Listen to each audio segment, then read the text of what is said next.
Cette hebdo-édition du dimanche 3 septembre 2023. Bien le bonjour à tous et merci d'être sur STV. Une adolescente torturée et brûlée par une bande de jeunes filles. Les réseaux sociaux étaient le lieu de publication cette semaine d'une scène de violence incroyable présentant une jeune fille séquestrée et torturée par des connaissances. En sujet d'entrée, comme à tous les panélistes, nous analysons le rapport de notre jeunesse à la violence. Prestation de serment du général Brice Oligui Nguema comme président de la transition au Gabon. Si la durée de la transition n'a pas été précisée, on sait tout de même que la cérémonie qui fera officiellement du général le nouvel homme fort du Gabon se tient le lundi 4 septembre, après le coup d'État du 30 août qui a vu la chute d'Ali Bongo. Alors que la population jubile, Albert Ondoosa, candidat à l'élection présidentielle, parle lui d'une révolution de palais. Un coup d'État qui vient rallonger la liste des passages en force par les militaires en Afrique ces derniers mois. Et pour sortir de cette émission, on dira un mot de la liste des 24 lions indomptables qui doivent affronter le Burundi le 12 septembre à Garoua. On note la convocation d'André Onana à côté de celle de Fabrice Ondo. On parle de tous ces sujets avec vous. Alex Ngipi, vous êtes militant du Social Democratic Front. Bonjour et merci d'avoir accepté notre invitation ce dimanche. Merci Léla, merci aux millions de personnes incluses sur ce jour. Bonjour appuyé et sincère aux social-démocrates, au PCE je vais dire de Clédoire 5e, Marcel Tadjo, qui abat un travail remarquable. Donc, c'est l'occasion pour moi de demander à la base militant de la FOCOS mobilisée car le SDF est en train d'exercer des merveilles. Et surtout aux travailleurs camerounais, nous sommes là pour protéger vos droits. Alors, est-ce qu'il y a une actualité en particulier qui a retenu votre attention cette semaine ? Oui, l'actualité qui a retenu mon attention, je vais penser, c'est vrai qu'il y a déjà, on va discuter longuement sur cette actualité-là, mais je préfère d'abord parler de la FECAFOOT en fait. C'est une actualité qui a retenu mon attention, on va en discuter, mais juste réitérer que j'ai aimé ce que Rigobert Song, la liste qu'il a sortie, et surtout je me rends compte que Samuel Tofis réussit à faire de la FECAFOOT, il veut faire des clubs camerounais, disons, des clubs professionnels, et c'est quelque chose qu'on doit encourager, on doit féliciter. J'espère qu'il va rester focus à ce objectif et qu'il ne va pas écouter les oiseaux de mauvais augure et qu'il va rester là et tout faire pour atteindre sa mission, permettre aux joueurs camerounais d'avoir au minimum 250 000 francs pour ceux qui évoluent en division 1 et 150 francs minimum pour ceux qui évoluent en division 2. Donc, c'est un objectif qu'il va atteindre et j'espère que le peuple va accompagner et d'office à atteindre cet objectif. Merci en tout cas d'être avec nous ce dimanche à l'SNDP. À côté de vous, nous recevons Damien Macon du PCRN. Bonjour Monsieur Macon et merci d'avoir accepté notre invitation ce dimanche. Bonjour Madame Ganze, bonjour à mes copanélistes, bonjour à vos techniciens en studio et derrière la vitrine, bonjour à vos millions de téléspectateurs. Un bonjour spécial et appuyé aux populations de PK 11 à PK 27. Ces populations qui n'ont pas de route depuis bientôt 2 ans. Je vous avais dit sur ce plateau dernièrement que le maire de la ville est venu s'amuser là au carrefour PK 14 et que ces travaux ne résisteraient que le temps de 2 pluies. Et vous pouvez y aller aujourd'hui. Vous constaterez que les travaux achevés il y a à peine, le 27 juillet, le Carrefour 14 a retrouvé le mauvais visage qu'il avait avant le début de ces travaux. C'est donc le lieu de dire à ces populations que lorsque nous vous invitons du 2 janvier au 31 août pour vous inscrire sur les listes électorales, ce n'est pas simplement pour animer la galerie, c'est aussi pour nous un levier pour changer le mode de gouvernance de ce pays.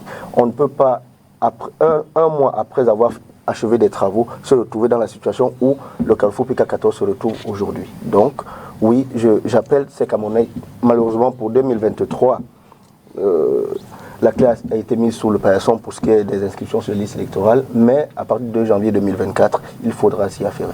Merci en tout cas d'être avec nous ce dimanche. David Macon, à côté de vous, on reçoit Maître Joseph-Claude Biliga. Il est avocat, militant du Rassemblement démocratique du peuple camerounais. Bonjour Maître et merci d'être là ce dimanche. Merci. Au RDPC de m'avoir permis de retrouver votre plateau, ça fait un bon bout de temps. Très régulièrement, c'est moi qui suis absent parce que je ne suis pas là, ou parfois c'est des thèmes qui ne font pas que je sois du plateau.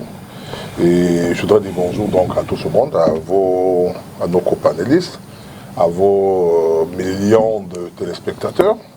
Je voudrais également dire quand même que, oui, nous sommes dans un pays où des choses parfois donnent l'impression de ne pas marcher. Nous avons des poubelles un peu partout, on est d'accord. Il y a des routes qui subissent les effets de la pluie, mais il y a des choses qui se font.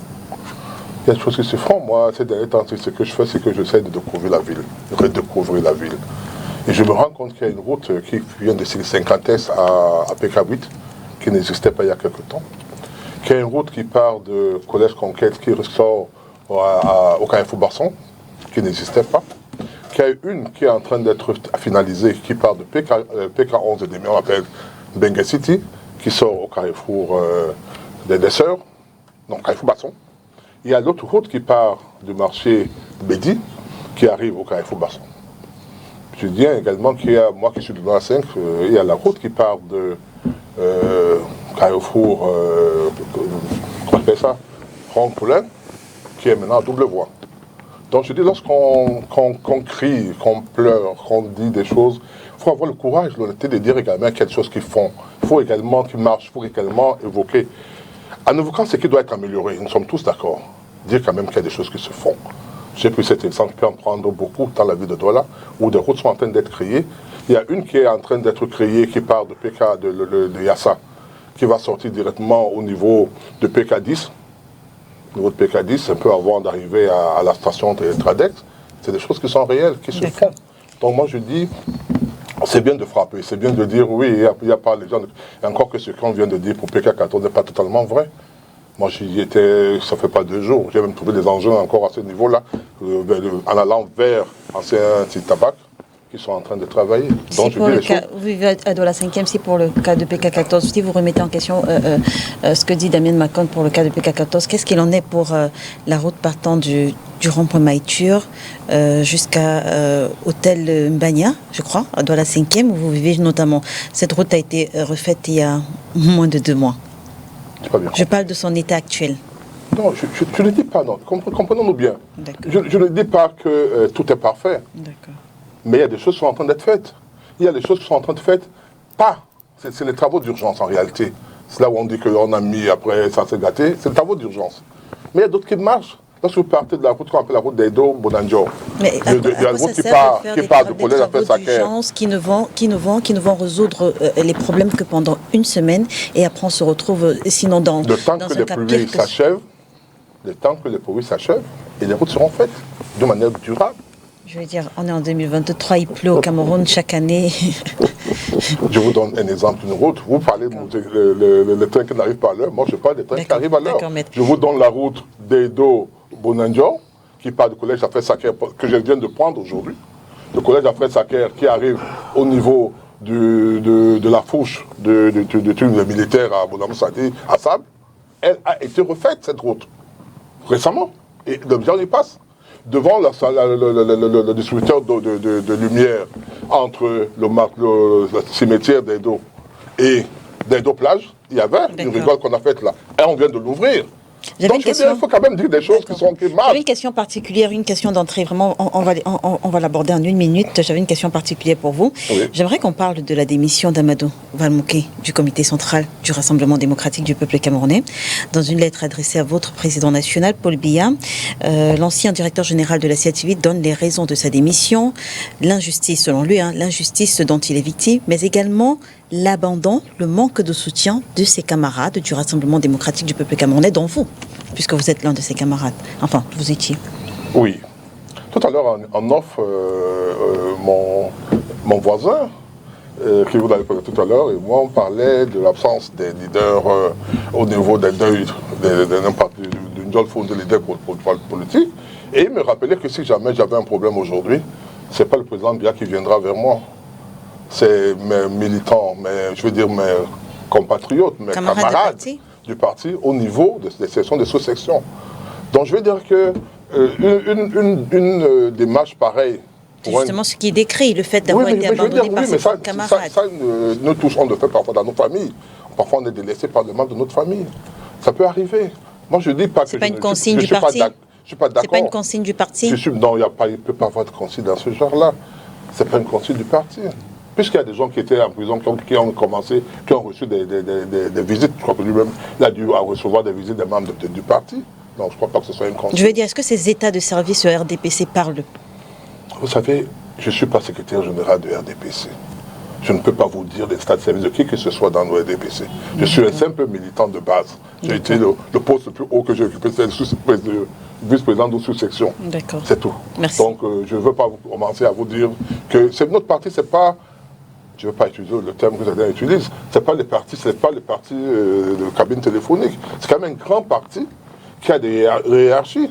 Ou un homme comme moi qui, si j'étais dans un autre parti, je serais peut-être vice-président ou je ne sais pas quoi. Je suis un membre d'un comité de base d'une sous-section. Pour vous dire qu'en réalité, c'est à ce niveau-là qu'on peut peut-être faire le reproche de ses camarades qui étaient avec lui dans la même sous-section. Maintenant, pour la démission, je trouve que c'est normal. S'il pense qu'il ne se retrouve pas à travers dans son engagement du parti, il peut partir. Maintenant, pour la justice, je crois qu'il faut laisser la justice. Oui, pour la justice, je posais la question pour ce qui est du soutien des camarades. Merci en tout cas d'être avec nous ce dimanche, maître Joseph-Claude Biliga, à côté de vous. Abel Elim Bilobet, homme politique, promoteur de la plateforme Kautal. Bonjour monsieur Elim Bilobet, un plaisir de vous retrouver sur cet hebdo. Merci de m'associer à la réflexion d'aujourd'hui et vous-même, que je n'ai pas vu depuis, j'ai cru que vous m'avez blacklisté. Du tout. Comme certaines chaînes de télévision se donnent la liberté maintenant de blacklister. Je veux dire, vous avez été plusieurs fois sur STV. Ben non, je suis sur STV, voilà. Ce qui n'empêche pas que vous me blacklistiez. Du tout. Bon, vous ne m'avez pas blacklisté, ça c'est bien. Mais je vous dis donc que certaines chaînes ont pris l'habitude maintenant de décider dans l'échiquier politique qui parle, qui ne parle pas. Pour peu que vous avez un discours qui ne correspond pas éventuellement à leur ligne éditoriale. J'espère que quand ils nous blacklistent comme ça, c'est pour la vie. Parce que quand vous allez revenir, ouvrir votre blacklist pour enlever mon nom, je ne viendrai plus. Voilà. Donc merci bien de m'avoir associé à... Vous êtes revenu ce dimanche, preuve que vous saviez que vous n'étiez pas blacklisté. Non, je craignais seulement parce que ça fait longtemps que vous ne m'avez pas. Voilà, c'est un peu ça. D'accord. Est-ce qu'il y a une actualité en particulier qui a retenu votre attention cette semaine à Abel Elim Bilobet? Oui, deux choses importantes. Une qui rejoint les préoccupations de... Damien Macon? Du conseiller Macon. Oui. Et la première, c'est les établissements scolaires clandestins. Et nous avons vu un reportage tout à l'heure où le délégué, je crois, de l'éducation de base, promet de sévir. Oui, c'est à peu près le même type de comportement qui a préoccupé tout à l'heure Macon et Maître Biliga pour la gestion des routes. En réalité, c'est un discours qui est révélateur d'un état de délitement insoutenable. Est-ce que c'est normal qu'on ait une administration qui ferme chaque rentrée scolaire des établissements clandestins? Qu'est-ce que ça veut dire? Qu'est-ce que ça veut dire que chaque année, cette année, on va fermer les établissements clandestins, puis l'année prochaine, on va fermer encore des établissements clandestins. Cela suppose que cette année, certains établissements ne sont pas clandestins, mais ils le deviennent l'année prochaine. Est-ce que c'est ce que ça veut dire? Ou bien ça veut dire que c'est des établissements clandestins qu'on n'a pas vus cette année, mais qu'on pourra voir l'année prochaine? Non. La posture de ce fonctionnaire est révélatrice de la liberté que les fonctionnaires prennent de plus en plus à montrer publiquement qu'ils sont corrompus et que rien ne leur arrive. Parce que quand vous dites qu'il y a des établissements, mais cette fois-ci on va sévir, ça veut dire que l'année passée, vous êtes conscient que vous avez refusé de sévir. Or, la fermeture des établissements clandestins, pour qu'elle ait lieu, il n'y a que 2 ou 3 choses. La dénonciation, les gens qui viennent vous dire attention à cet endroit-ci. Une inspection régulière, avec des inspecteurs qui ne se laissent pas corrompre et qui constatent que l'établissement créé et qui fonctionne est domicilié sur un immeuble qui n'a pas de titre foncier ou dont le titre foncier n'est pas celui du promoteur de l'établissement. Parce que l'établissement doit être ouvert sur un terrain qui appartient au promoteur. C'est ce que disent les tests. L'établissement doit avoir une superficie en fonction de la taille, quand c'est l'école maternelle, ainsi de suite.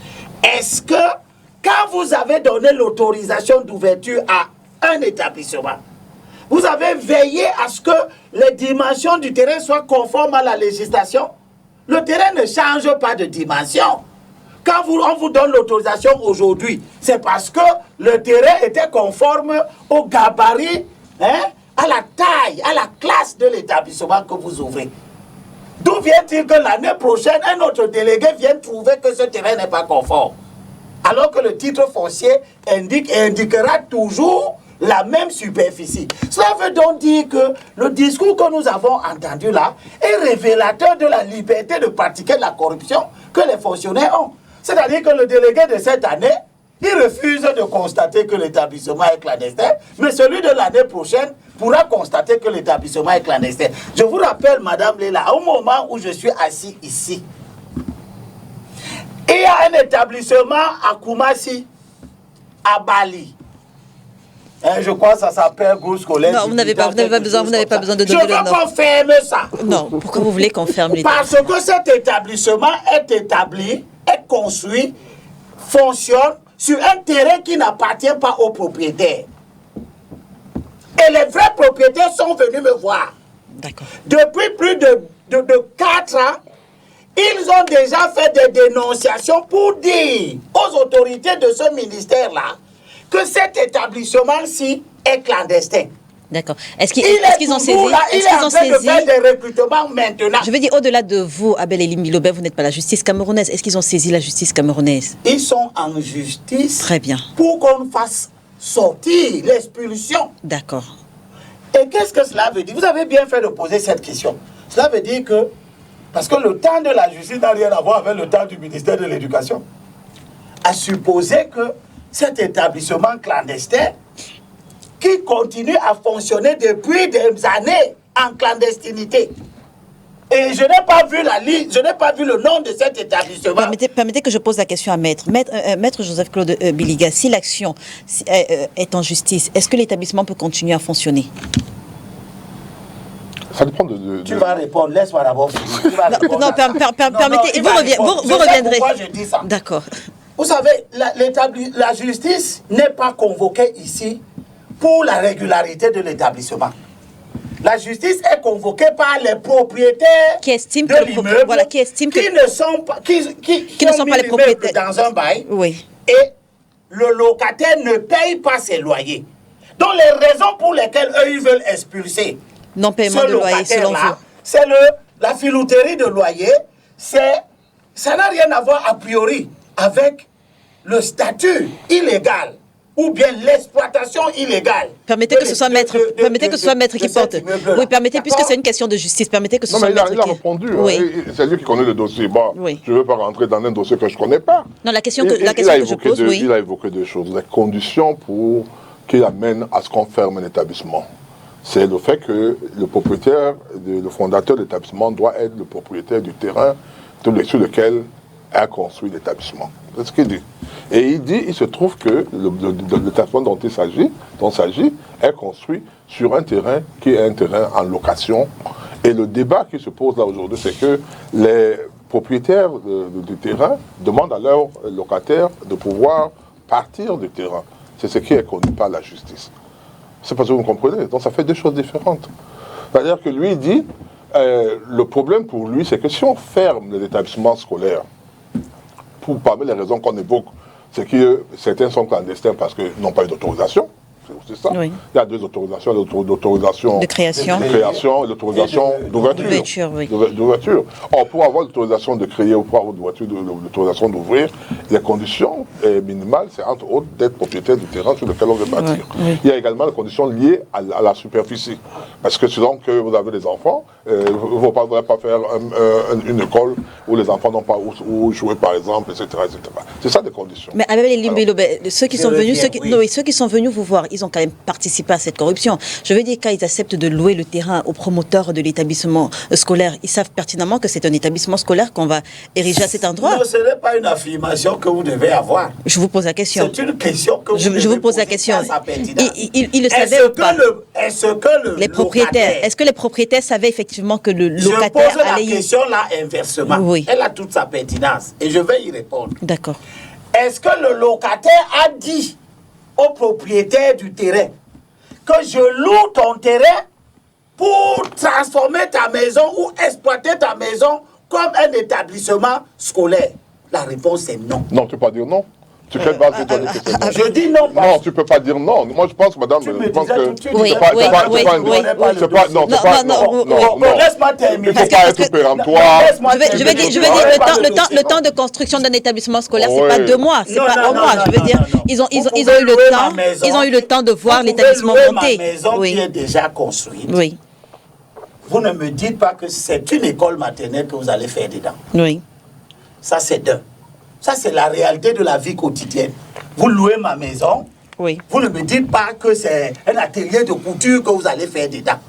Moi, je vous loue une maison d'habitation. Oui, on va et sortir une fois rapidement. que vous êtes dedans, Oui. vous commencez à mener vos activités. Mais ce que vous dites, Ça, c'est que un aspect du les propriétaires ne se plaignent pas du fait que ce soit un établissement scolaire, mais ils se plaignent du fait de ne pas percevoir le loyer. Ça veut dire qu'ils ont contribué eux aussi à la filouterie dont vous parlez, à la corruption, à l'acte de corruption. Oui, allez-y. Ils n'ont pas participé parce que ce n'est pas eux qui font le contrôle de la conformité de votre projet avec les règlements. D'accord. Moi, je suis propriétaire d'un terrain et d'une maison. Vous venez louer, même si vous me dites même que vous venez la louer pour faire un établissement. Ce n'est pas à moi de chercher à savoir si votre projet est conforme. Je vous loue donc la maison. En tant que bon citoyen? Non.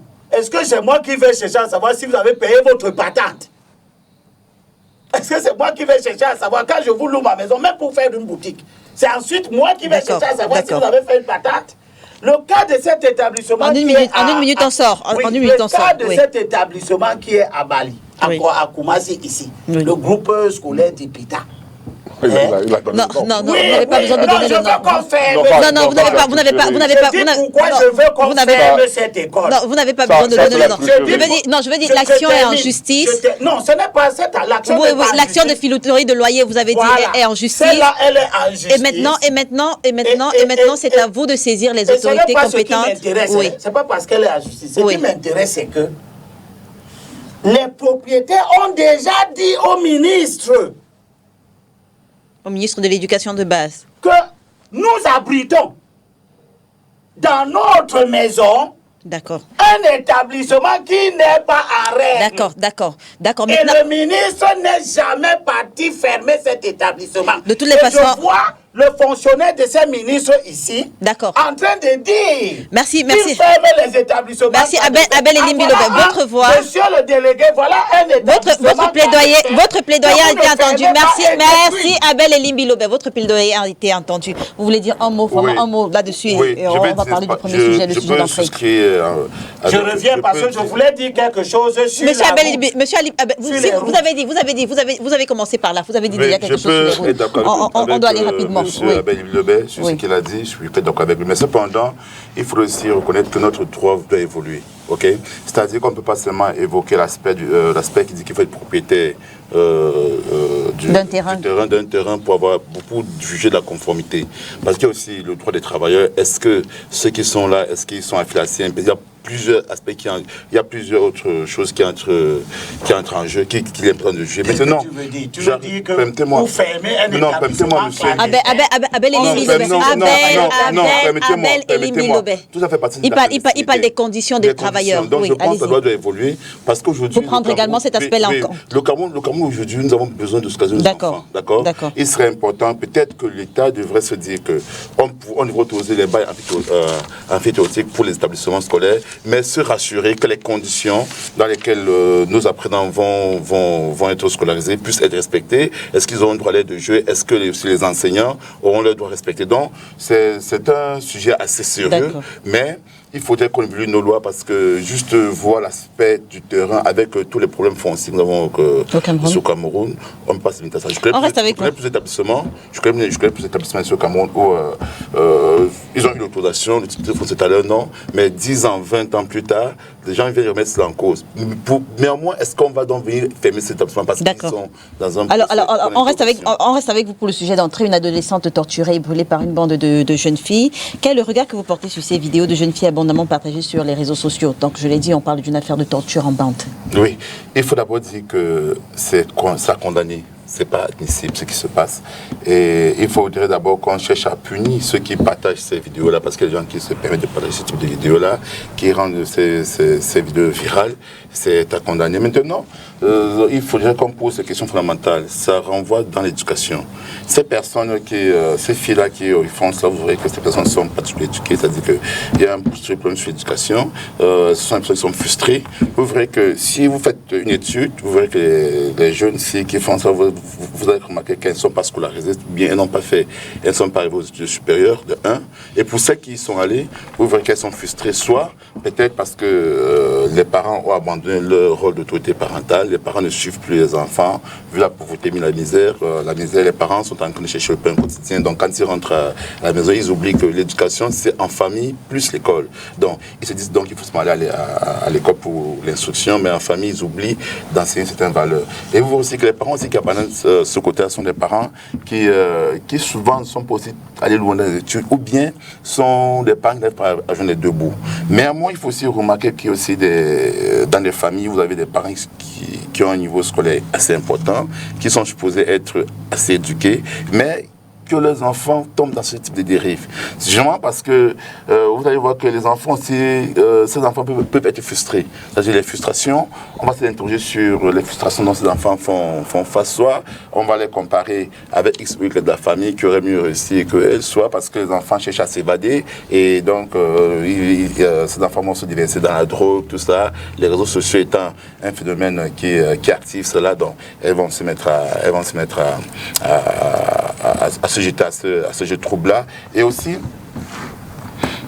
le rôle de l'État. Hein, c'est qu'on se dit l'État n'a pas assez légiféré dessus. C'est-à-dire qu'il y a une absence totale de législation. Il faut remarquer que les réseaux sociaux appartiennent à la troisième génération des droits fondamentaux. C'est-à-dire après droits civils, les droits économiques, vous avez les droits de l'environnement, les droits de NTCI. Mais malheureusement, notre législation est assez vague dessus. C'est-à-dire, c'est à peine qu'on réussit à punir les auteurs de ce type de fléau. C'est à peine qu'on réussit à légiférer, à mettre sur pied des systèmes qui permettent d'abolir cela. Je vais prendre un cas très simple. Regardez un peu la Chine. Oui. Regardez un peu la Chine. Vous avez vu, cette semaine, la Chine est en train de mettre sur pied une loi qui empêcherait aux enfants d'un certain âge d'avoir accès aux jeux vidéo. Vous comprenez un peu. C'est-à-dire que la Chine est en train de légiférer. Les gens se disent qu'ils sont en train de violer les droits fondamentaux. Mais si tu dis que la Chine prend cela à cœur et ne veut pas que les gens soient dans la dépendance totale. Mais au Cameroun, voilà, personne ne légifère. Les jeunes font ce qu'ils veulent. Quand ils regardent aussi qu'au sommet de l'État, vous avez des personnes qui vont détourner de l'argent dédié aux malades et qui ne sont pas arrêtés, qui continuent à se mouvoir partout. Donc les jeunes pensent aussi qu'ils peuvent aussi faire cela et ne pas subir les conséquences. Alors Damien Makon, on a très souvent accusé, je ne sais pas à tort ou à raison, les réseaux sociaux. Aujourd'hui, je vous pose la question, quel est votre regard sur cet aspect-là? Réseaux sociaux, cause de la montée en puissance de ce type de dérive ou alors simple reflet de la société actuelle? Les réseaux sociaux et même les médias traditionnels. Vous savez, Leïla, lorsque nous grandissions à une certaine époque, moi j'ai grandi à Matom, qui deviendra plus tard l'un des plus beaux villages du Cameroun, nous avions un seul téléviseur pour tout le village. Et nous sortions de la maison à l'occasion des rencontres de football des Lions Indomptables et on avait tout fait de rentrer à la maison une fois que ces rencontres se terminaient. Aujourd'hui, en plus des téléphones, des smartphones et autres iPhones qui pullulent dans l'atmosphère, on a des chaînes qui diffusent à longueur de journée des émissions qui ne permettent pas aux parents de mieux contrôler leurs enfants. Parce que même si tu restes à la maison toute la journée, Peppa Pig, Dan Trotro et dans tous ces petites émissions-là, il y a aujourd'hui que les Blancs ont injecté un certain nombre de dérives De sorte qu'aujourd'hui, le contrôle parental ne suffit plus. Vous pouvez avoir 10 codes parentaux. Si les enfants peuvent regarder ne serait-ce qu'une seule émission, sachez que là-dedans, surtout les émissions des dessins animés, ils ont mis là-dedans tout ce que nous ne voulons pas dans notre culture africaine. Donc, je crois qu'il y a, oui, l'influence des réseaux sociaux, mais il y a aussi l'influence de la télévision. De mon point de vue, tout ça se résume dans la rencontre des cultures. La rencontre des cultures, une culture occidentale violente et avec un délitement avéré. Et aujourd'hui, ce que nous devons faire, je crois, c'est que l'État dont la responsabilité est de protéger nos enfants, l'État devrait filtrer les émissions qui passent à la télé. Filtrer, c'est-à-dire que lorsqu'on fait une évaluation pendant un temps, une période bien précise des émissions télé qui sont diffusées, on peut se dire que, ok, la chaîne X prévoit de commencer à diffuser telle ou telle autre émission, il faudrait que nous nous rassurions que cette émission ne va pas heurter la sensibilité de nos jeunes enfants. Mais aussi, il faut que nous autres parents qui avons des enfants, je sais que la vie est difficile. Il faut chercher le pain quotidien, mais aussi, il faut se rappeler, il y a quelqu'un sur le plateau qui aime bien la Bible. Moi, je pense que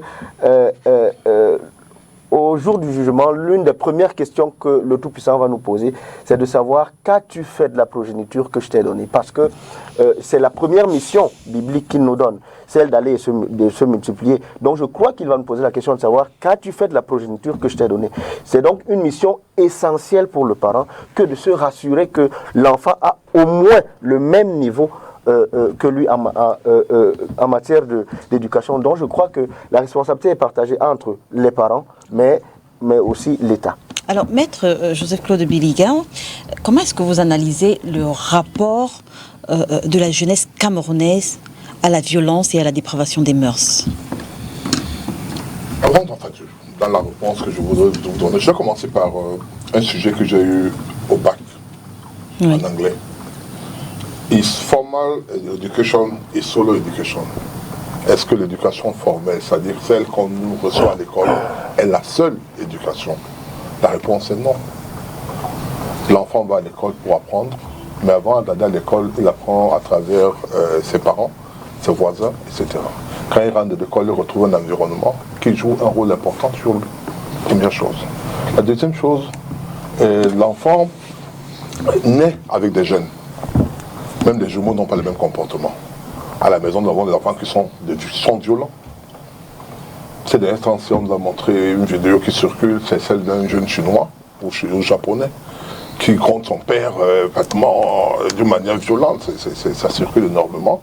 C'est-à-dire qu'il y a des enfants, même s'ils sont jumeaux, triplés, chacun a ses gènes, ses comportements différents. Donc il y a donc ce qu'on appelle, ce que l'on peut appeler les criminels nés. Les gens qui sont criminels, quel que soit l'environnement où ils seront criminels. Maintenant, il y a, avec l'évolution de la société, ce que j'appelle, on a parlé de ça, les réseaux sociaux, ou de manière générale, la communication, effectivement, joue un rôle important, un rôle de dépravation de mœurs. Avant, ce que nous voyons aujourd'hui, homosexualité et autres sur la télévision, ça existait à travers les journaux. On appelle ça, il y avait les revues d'homosexualité, etc. C'est-à-dire, ou bien de pornographie, ça existait. C'était pas seulement la télévision.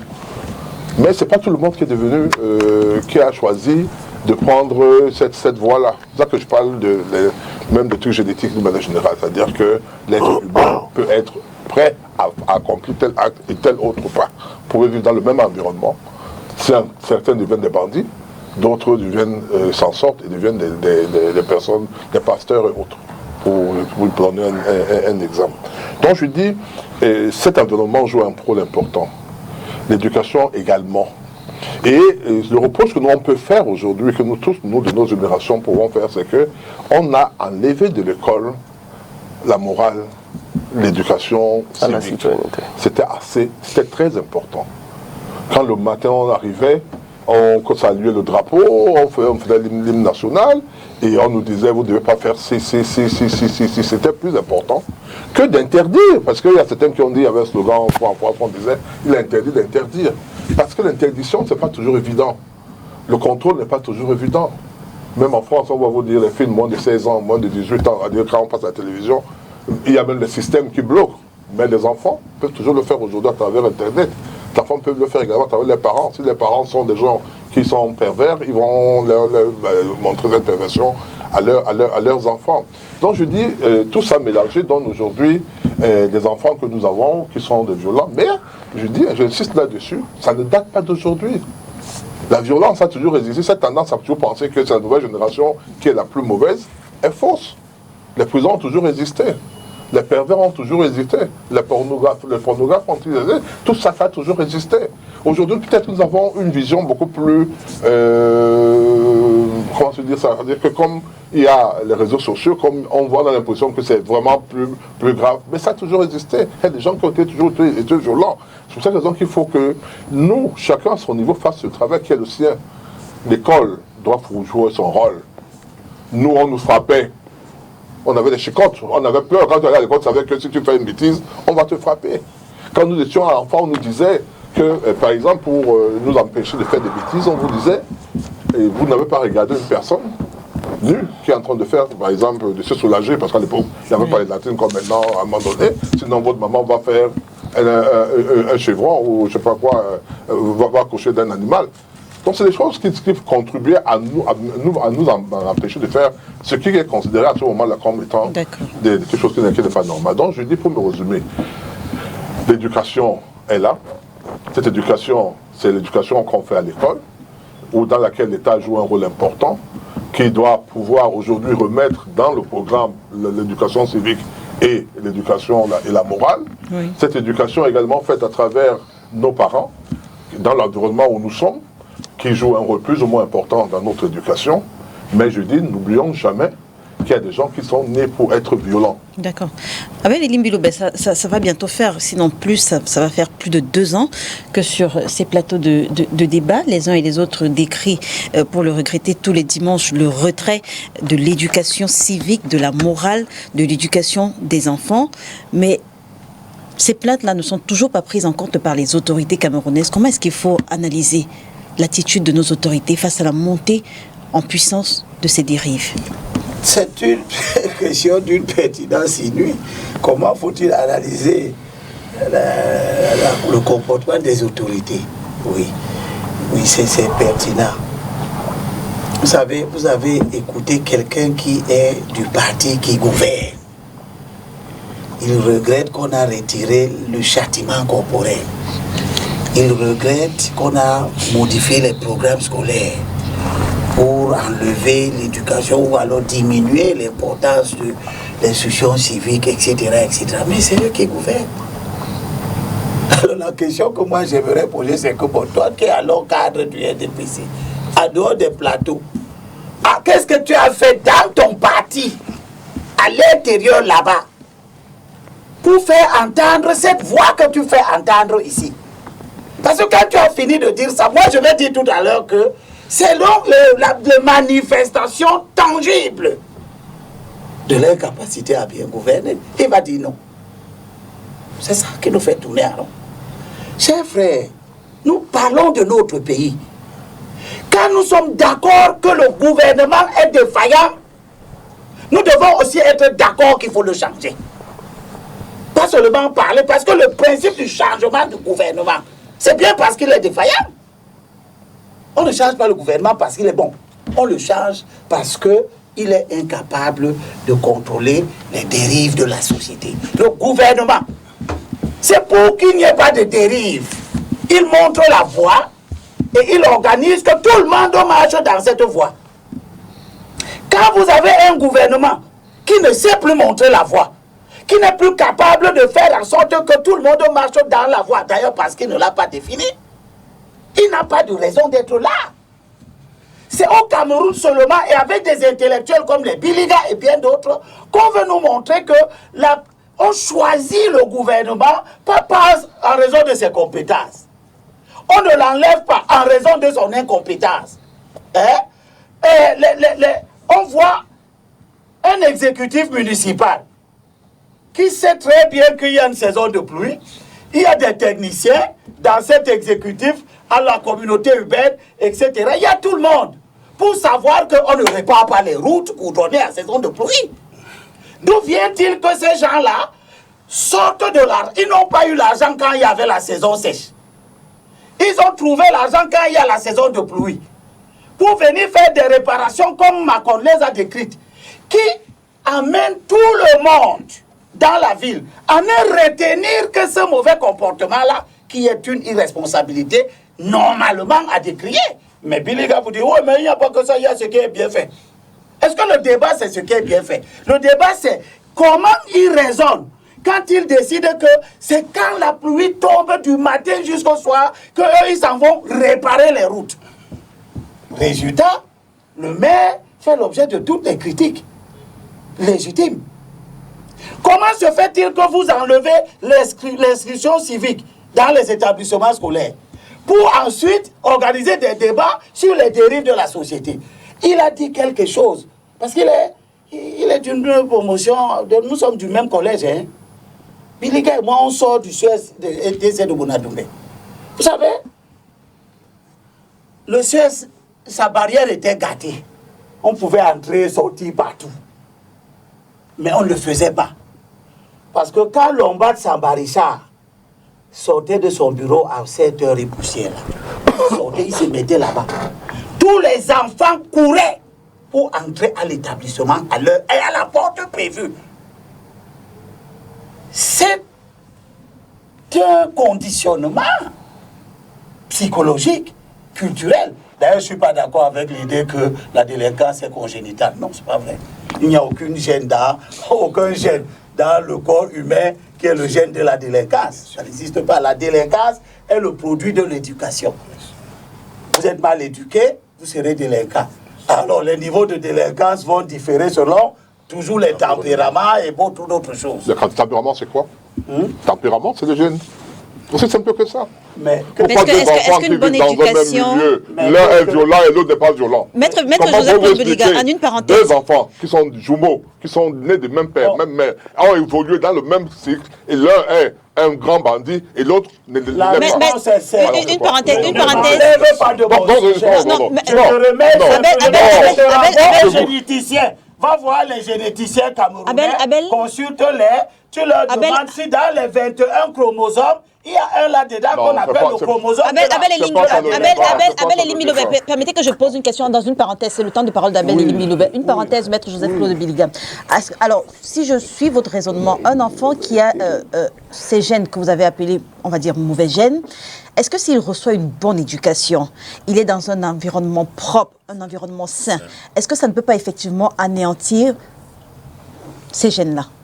C'est possible.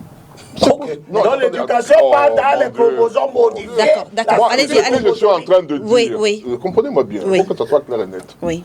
Je vais prendre un exemple bien précis. Oui. Deux enfants nés du même père, même mère, jumeaux, qui habitent dans la même maison, dans le même environnement. L'un est un délinquant qu'on arrête tous les jours, qu'on va en prison, qui revient, et l'autre n'a jamais été en prison parce que c'est pas délinquant. Vous expliquez ça par quoi? Laisse alors. On va dire que quand tu ne connais pas, laissez-moi terminer. Terminez. Ne fais pas comme si ta question. Monsieur Abel Elimilobé, permettez qu'il termine, parce que c'est le temps de parole d'Abel Elimilobé. Allez-y, maître. Allez-y, maître. Nous savons ce qu'on appelle, en matière criminelle, c'est notre travail.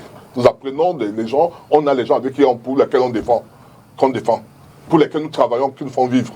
Donc on peut comprendre pourquoi une personne qui depuis 10 ans, 20 ans, tous les jours il va en prison, elle ressort, elle va en prison, pourquoi est-ce qu'elle va et pourquoi son voisin ne part pas. C'est pour cette raison que les sachants ou les savants comme les nombreux ont parlé de délinquants nés. D'accord. Il y a des délinquants d'habitude. Il y a ceux qui sont affectés par l'environnement, mais il y a ceux qui, même si vous le mettez dans n'importe quel environnement, merci, maître. C'est la raison que ces personnes sont parfois enfermées à la prison à vie. Merci, maître. Ou bien allez-y, Abel Elimilobé. Allez-y, vous avez une minute encore. Que je suis, c'est qu'il n'y a pas un déterminisme qui veut que certains naissent délinquants. Bien sûr. Le dire ici, c'est répandre une idée qui fonde justement certains types de relâchement. On dit celui-là vraiment, même si on fait n'importe quoi. Le fait que deux enfants sont nés dans la même maison avec le même père, la même mère, vous dites qu'ils ont le même environnement, c'est très péremptoire. Qu'est-ce que vous appelez environnement? Il n'est pas seulement familial. Quand ils sortent là maintenant, tu sais que l'autre marche avec qui, l'autre marche avec qui. Donc quand vous dites qu'ils sont dans le même environnement, ils ne vont pas avoir exactement la même évolution. Moi, je sais que les mêmes causes produisent les mêmes effets. Si vous prenez des enfants, et c'est ce qui est en train de se passer à l'échelle nationale, vous les exposez continuellement à la violence, vous aurez des gens violents. Tout à fait. Parce qu'ils intègrent la violence comme un comportement normal. C'est aussi simple que ça. Si vous laissez que des gens regardent à la télévision des films où les gens se bagarrent toute la journée avec des justiciers, c'est-à-dire des gens qui jouent à être des justiciers, qui condamnent les autres, qui punissent les autres, eh bien, vous aurez des gens qui vont considérer que le modèle, c'est celui-là. Et ils auront tendance à reproduire ces comportements-là. Maître Biliga a dit tout à l'heure quelque chose à laquelle j'adhère. Ah, pour une fois. Oui, mais comment Vous étiez quand même dans le même collège. C'est ça, on a connu la même enfant, Voilà. on a le même Allez-y. directeur, Lombat Marisa. Allez-y. Je ne sais pas après, il parle d'environnement, peut-être après il est parti dans les collèges où on laissait les gens faire On allait au lycée de Nebel ensemble. Ah d'accord, On a fait le lycée de Nebel après. Madame Belewang nous écoute, On a fait le lycée de tu Nebel sais après. très On bien vient de- qu'elle nous a appris qu'on ne peut pas entrer au collège. Hein? Non, la porte de notre lycée, c'est là où tous les commerçants urinent maintenant. Bon. Et tu veux dire qu'ils ont né avec les gènes d'uriner sur les bancs, sur les établissements publics? Ne trouve pas ridicule ce que j'ai dit. Hein. Je reviens sur Pas l'essentiel. tourner en ridicule. Moi, j'ai gardé Allez-y. à ceux qui Pour nous terminer, écoutent ces ces oui. deux morceaux. Allez-y.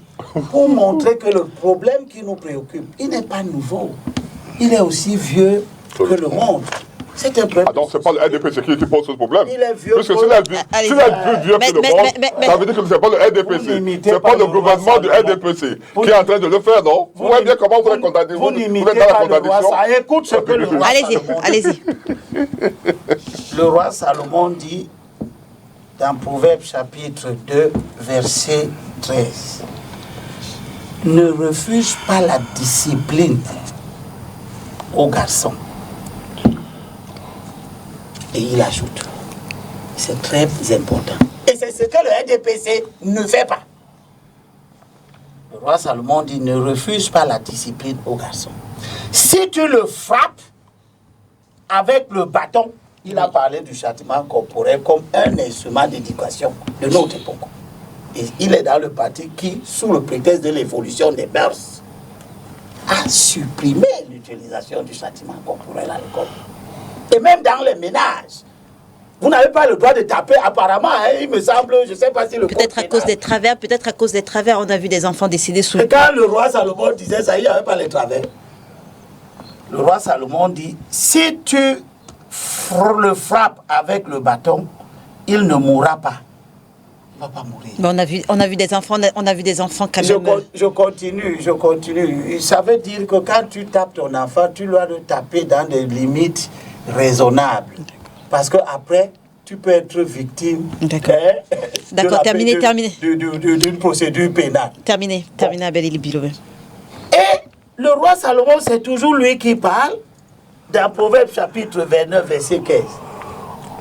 Il revient sur ce qu'il a déjà dit. Si tu frappes le garçon avec le bâton, il ne va pas mourir. Le roi revient dessus et il est considéré dans la mythologie judéo-chrétienne comme un roi sage. Dans le 29-15, le roi dit, le bâton et le blâme, tu parles, tu recommandes, tu éduques. Le bâton et le blâme, voilà ce qui donne la sagesse. Alors, vous gouvernez une société comme la nôtre, vous êtes au pouvoir, tu vas te fâcher maintenant que je dise que j'appelle toute la société camerounaise à comprendre que quand le président Biya est arrivé aux affaires, Oui. le pays n'avait pas un tel niveau de délitement. C'est pas vrai. Mais c'est pas vrai. Quand le président Biya a commencé à gouverner, c'est pas vrai. il a lui-même placer son œuvre sous le prisme de la moralisation de la société, oui. de la rigueur dans la gouvernance. 40 ans déjà, le président est déjà fatigué. Il n'a plus l'énergie nécessaire. Parce que quand le président parlait comme ça, il avait 45 ans. Il avait l'énergie nécessaire pour écouter les problèmes qui viennent de partout dans le pays, digérer des tonnes de dossiers. Il a été présenté comme un fonctionnaire travailleur. Qu'est-ce que ça veut dire? Vous terminez ça veut dire un lecteur acharné des dossiers. Il a 90 ans. Vous regardez comment il n'arrive plus à suivre. C'est humain, c'est normal. On vous dit il est fatigué. Vous dites non, il n'est pas fatigué. Vous voyez des fonctionnaires qui vous disent on doit fermer les établissements clandestins, mais on leur dit cet établissement est clandestin. Ils ne le ferment pas. Abel Elie Lopez, vous terminez. Vous arrivez maintenant dans une situation où des enfants organisent des gangs. Oui. Eux-mêmes se font justice entre eux là-bas, au risque de donner la mort. Et vous venez, vous qui êtes au pouvoir, vous venez dire, oui, on a enlevé l'institution civique. Vous saviez que l'institution civique était nécessaire. Vous l'avez enlevé. Que faites-vous juste maintenant pour remettre l'institution civique? Vous avez enlevé le bâton, le châtiment corporel. Vous avez enlevé ça de l'école, pourquoi? Merci Abel Elie Lopez. Damien Macon, aujourd'hui, qui porte la responsabilité de cet échec? Je veux dire, les parents, les éducateurs, la société, l'État, qui porte la responsabilité de cet échec? Je pense que la responsabilité est partagée. Mais avant de répondre à votre question, je voudrais quand même dire que tout est question de proportion. Lorsque on nous dit que la violence a toujours existé, elle a existé hier. Dans quelle proportion elle est aujourd'hui dans notre société? Dans quelle proportion? C'est ça tout le débat. Parce qu'on ne peut pas simplement dire que tout est question de proportion. Oui. Je suis d'accord avec Abel Elie Lopez pour dire qu'avant l'arrivée de l'homme de 82, le Cameroun, du moins d'après ce que je lis, hein, je n'étais pas encore là, oui. Mais d'après ce que je lis, le Cameroun n'était pas aussi violent qu'il l'est aujourd'hui. Je crois qu'il y a quand même un certain nombre de responsabilités que vous, au RDPC, vous devez prendre après avoir géré pendant 41 ans notre pays. Maintenant, les responsabilités, de mon point de vue, elles sont partagées. Mais à 70%, elles reviennent à notre ordre gouvernant. Pourquoi? Ceux qui ont le devoir de filtrer les émissions qui sont diffusées dans nos chaînes au Cameroun, ce sont nos gouvernants. Ceux qui ont le devoir de ramener à l'école le bâton, l'éducation civique, c'est notre ordre gouvernant. Ce sont nos gouvernants, je veux dire. Ceux qui ont le devoir d'accompagner les parents pour qu'ils soient moins enclins à penser au pain quotidien et plus s'intéressent davantage à l'éducation de leurs enfants, ce sont nos dirigeants. Parce que si tous les matins, vous n'avez pas de quoi manger, je crains que vous n'ayez pas le temps de donner une bonne éducation à vos enfants. Maintenant, aux parents, une certaine responsabilité quand même. Il y a des parents qui, à longueur de journée, lorsqu'ils sont sortis du travail, à longueur de journée, ils sont au bar. À la maison, si madame a un peu de temps, tant mieux, elle peut s'occuper des enfants. Mais sinon, le père, il est au bar. Il rentre à minuit, 23h minuit. Le lendemain, il recommence le même cycle. Je pense que les parents, nous aussi parents, nous avons une certaine responsabilité dans le délitement de la morale qui accourt dans notre pays. Donc, de mon point de vue, chacun doit prendre ses responsabilités. L'État, en créant les conditions que je viens d'évoquer, mais aussi les parents en se disant que mon enfant, lorsque je donne à un enfant un iPhone à 10 ans, à 15 ans, à 20 ans, je dois quand même me poser la question de savoir qu'est-ce que cet enfant va faire avec un iPhone. Il te répondra, il doit faire des recherches. Oui, il doit faire des recherches. Mais est-ce que tu peux encadrer ces recherches? Parce que lorsqu'un enfant se met sur Internet, tu ne peux plus contrôler ce qu'il va voir. Aujourd'hui, je vous ai dit, même dans des émissions des dessins animés, on y a introduit des scènes d'homosexualité. Les parents doivent donc être vigilants, hautement vigilants.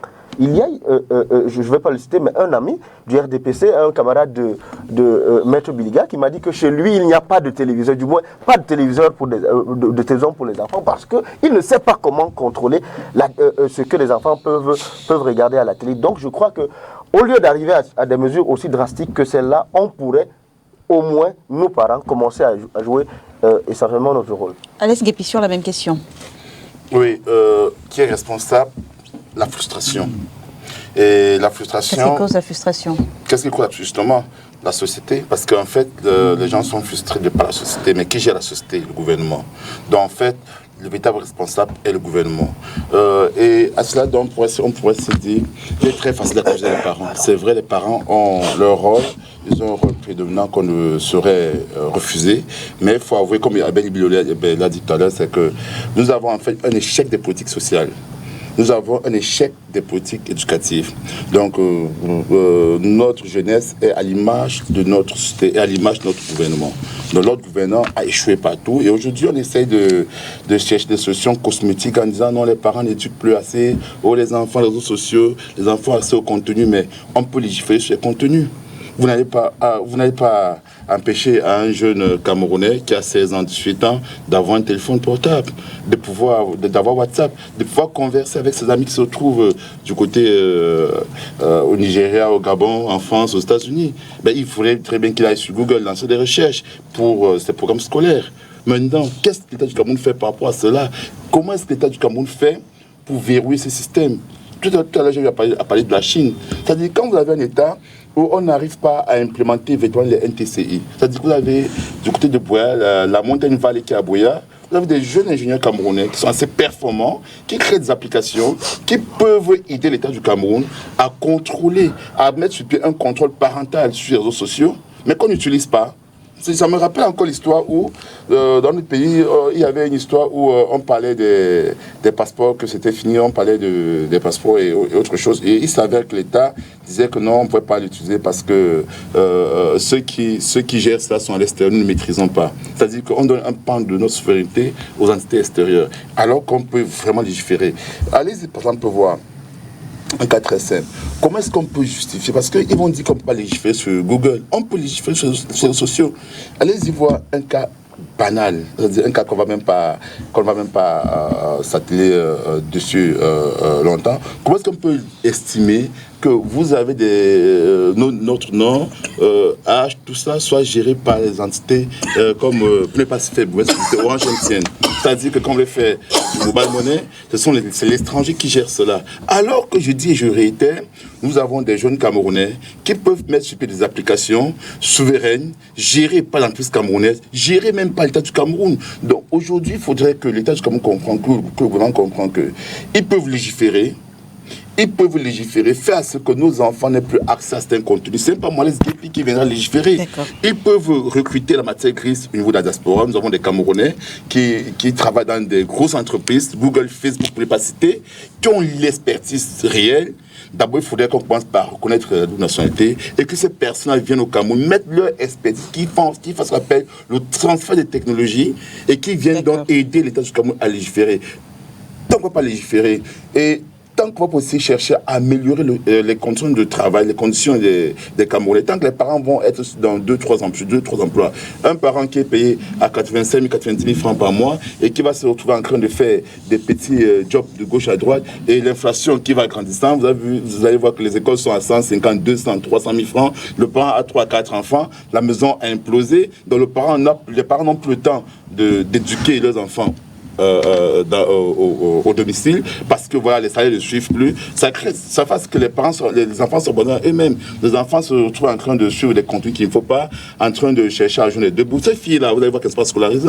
Ces filles qu'on a montré au niveau des réseaux sociaux. Parce que ces filles se disent que, tiens, les familles sont recomposées, elles ne connaissent pas souvent qui est son père, la maman est là, la maman se bat, elle vit d'homme dans les champs. Elle se dit, tiens, j'ai 16 ans, donc je continue à dormir dans la même chambre avec ma maman. Et le petit copain vient me trouver dans la chambre. La pauvre maman a un salaire de 35 000 francs CFA, de 38 000 francs CFA. Qu'est-ce qu'elle va faire? Il faut bien qu'elle lève son enfant. Mais elle pense que réussir à donner du riz blanc à l'enfant est suffisant. Ça ne suffit pas. La fille à 16 ans, donc, on va se dire, il y a des choukadadis, des personnes qui ont 40, 50, 70 ans, qui sont aux affaires aujourd'hui, qui peuvent prendre soin d'elle et donc qui vont chercher à lui donner le logement quelque part, lui donner un iPhone X, et elle va inviter ses amis à la maison, ça va donner cela. C'est encore de dire quoi? En fait, hormis le gouvernement, s'il faut m'accuser des parents, ce n'est pas nous qui avons moins de 50, 60 ans, non. Ce sont ces parents qui ont plus de 60 ans, qui ont tout eu du Cameroun. Ces parents-là qui ont fait de nous des chômeurs et qui ont fait de nous, les parents des enfants de 16 ans, des chômeurs, parce que ces parents-là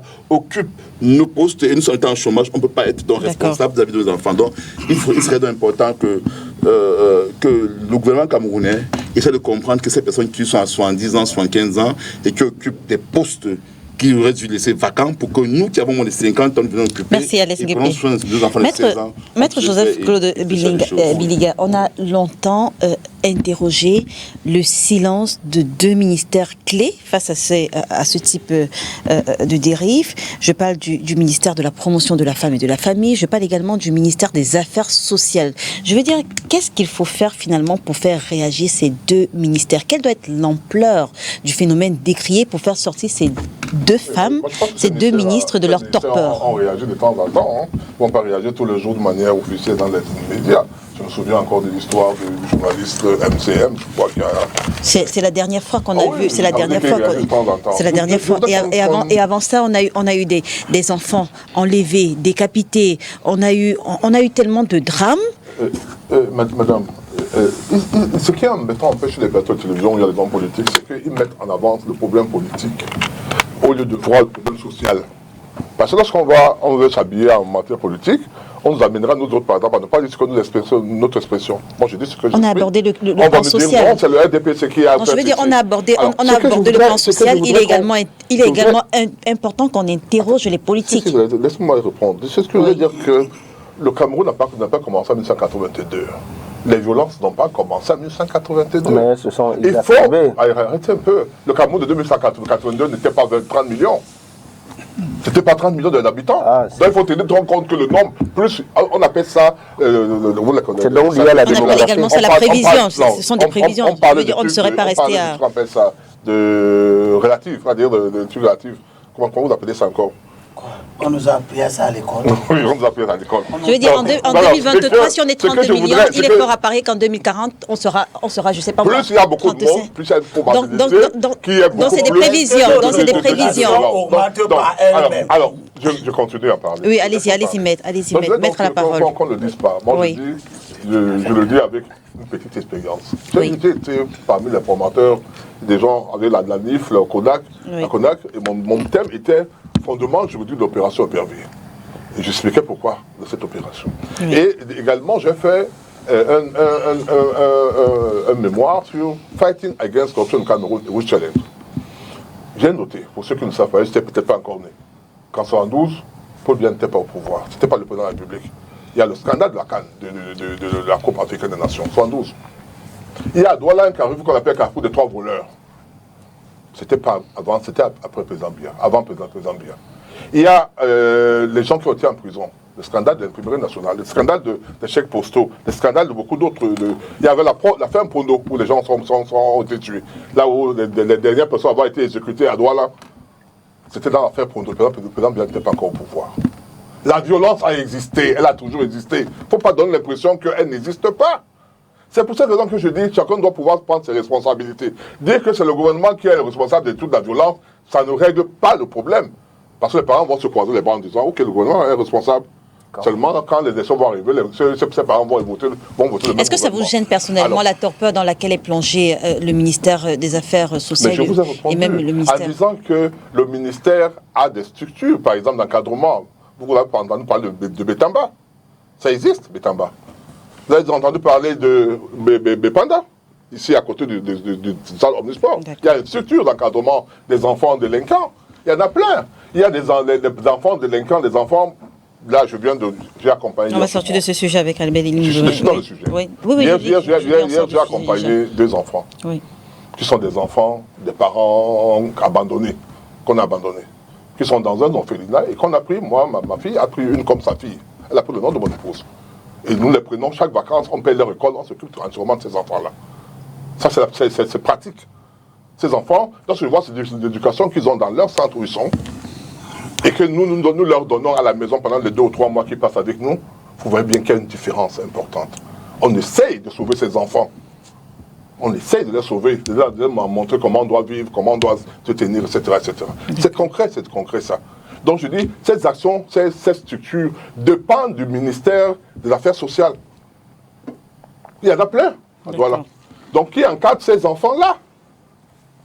Qui encadre ces enfants? C'est pas seulement venir à la télévision dire que c'est qu'il y a tel problème, voilà ce qu'on va faire. Il y a ces structures qui existent, qui sont... on n'aurait pas besoin de vous si le RDPC faisait son travail. Je voudrais donc dire que, et j'aime le dire souvent, on me fait ce reproche. Lorsque vous parlez de mauvaise gouvernance, lorsqu'il y a un jeune homme qui sort et tire sur 4 personnes, 10 personnes aux États-Unis, c'est la mauvaise gouvernance? Si les jours vous le suivez mais on doit applaudir. On ne doit pas applaudir, mais ne dites pas que c'est lié à la mauvaise gouvernance. C'est ça que je vous dis. Ça veut dire que pour vous, vous allez dire que c'est bien qui gouverne aux États-Unis, qui gouverne en France, qui gouverne partout. Alors, ce qu'il faut faire, c'est qu'on se dise, pourquoi dans notre société il y a cette violence? Parce que l'État a démissionné de ses missions. C'est pour cette raison que je dis. Et pourquoi en France? En France, l'État a démissionné aussi. Aux États-Unis, l'État a démissionné. En fait, c'est la première question. C'est la première question que je vous ai posée. Est-ce qu'aux États-Unis, l'État a démissionné pour qu'il y ait tant de morts? Par arme, par violence? Vous terminez, mais... En Afrique du Sud, où tous les jours, il y a au moins 10 ou 5 meurtres. C'est l'État qui a démissionné. Donc, je dis, c'est vraiment facile pour vous. Demain, quand vous serez au pouvoir, je vous le souhaite, on vous dirait la même chose, peut-être. Moi, je souhaite qu'ils n'arrivent pas au pouvoir. Et les PPCA ne peuvent pas. Voilà comment je vous dis. Donc, je veux dire, c'est vous tricher en le disant. C'est trouver la voie la plus courte. D'accord. Trouvons les solutions aux problèmes sociaux qui se posent. D'accord. Nous avons, moi, je l'ai dit en tant que citoyen, en me des partisans, en enlevant ma casquette de RDPC, oui, qu'on doit réintroduire la morale à l'école. Et mon frère, Libby Nobel, en prend pour me taper sur la tête. Alors que c'est normal, c'est qu'on veut enchaîner des réponses. Au-delà de nos chapelles politiques. Au-delà de nos chapelles politiques. Et Libby Nobel, à chaque moment de la vie, on peut se réajuster. Ah, d'accord. À un moment donné, on a pensé à lever. À un moment donné, on a voulu changer. À un moment donné, on a voulu enlever, par exemple, non, la chicotte, par exemple, on l'a enlevée. Oui. C'est partout, non? C'est interdit de chicoter les enfants, pas seulement au Cameroun, vous le savez très bien. Donc vous l'avez enlevé par effet de mode? C'est pas par effet de mode. Je dis, nous sommes dans une société qui est un monde, un village planétaire, où on voit ce qui se passe ailleurs et on peut chercher des moyens pour pouvoir éviter certaines choses. Donc je dis, ne prenez pas l'exemple comme si le RDPC ou le Cameroun est isolé. Merci, et pose des autres. On sort de ce sujet avec vous, Abel Elim Bilobert. Quelle est aujourd'hui, selon vous, la meilleure stratégie pour la protection de la famille au Cameroun? Premièrement, je n'appartiens pas à l'école qui voudrait que, quand on analyse les problèmes de la société, on organise la dilution des responsabilités. On s'arrange à ce qu'il n'y ait personne de responsable. Qu'on dise que nous sommes tous responsables. Ce langage-là, il est fondamentalement démagogue. D'accord. Il s'agit de se disculper. Enlever la responsabilité de là où elle doit être pour la mettre là où elle n'est pas. Un gouvernement, ça existe pour gouverner. Le gouvernement gouverne jusqu'à l'intérieur de la chambre. Il n'y a pas un espace de la vie d'un citoyen où l'acte du gouvernement ne doit pas se retrouver. L'idée de faire croire aux gens que le gouvernement, ça n'existe que je ne sais pas dans quel champ, et que les autres champs, c'est nous-mêmes qui devons. Nous sommes le produit d'une gouvernance. Biliga et moi, ma génération, nous sommes le résultat d'une façon de gouverner. Et ces enfants-ci qui nous font réfléchir ici aujourd'hui, ils sont le résultat d'une autre façon de gouverner qui a produit ça. Biliga s'efforce de nous dire quelque chose qui est une lapalissade dont je ne comprends pas pourquoi il dit ça. La violence a toujours existé. Et alors? La violence a toujours existé, le mal a toujours existé. Et de tout temps, les sociétés humaines s'organisent pour contenir le mal.